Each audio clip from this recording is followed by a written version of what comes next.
कहानी है नील और आर्या की, जिनका प्यार समय और परिस्थितियों की कसौटियों पर कसा गया।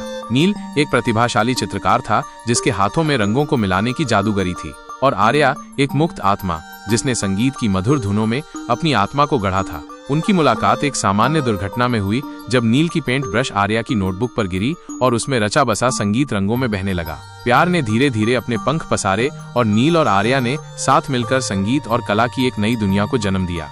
लेकिन कहानी में तब मोड़ आया जब आर्या को पता चला कि उसे विदेश में एक संगीत कार्यशाला के लिए चुना गया है। नील, जो अपने चित्रों में आर्या को ही चित्रित करता था, के लिए ये एक बड़ा धक्का था। वो जानता था कि आर्या का जाना उनके प्रेम की परीक्षा होगी। कई महीने बीत गए और आर्या ने विदेश में संगीत की अपनी शिक्षा को गहराई से अपनाया। वहीं नील उदासी और अकेलापन महसूस करते हुए अपने चित्रों में वही प्रेम प्रकट करने की कोशिश कर रहा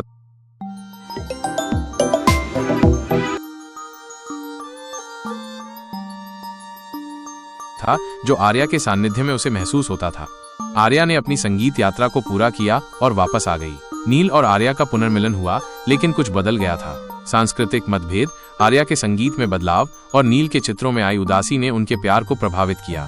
फिर भी उनका प्यार कुछ इस तरह का था जो बाधाओं को मात देकर उभरा। एक दिन नील ने आर्या के सामने वो चित्र प्रस्तुत किया जिसे उसने उसकी अनुपस्थिति में बनाया था। आर्या ने उसमें अपने लिए नील की गहरी उदासी और प्यार को महसूस किया। उसी पल आर्या ने एक ऐसी धुन बजाई जिसमें उसने अपने दिल के हर कोने से नील के प्रति अपने प्रेम को व्यक्त किया। संगीत और चित्रकला के माध्यम से उन्होंने एक संवाद स्थापित किया जहां शब्दों की जरूरत नहीं पड़ी। कहानी समाप्त होती है, लेकिन उनका प्यार एक नया आयाम पा चुका था।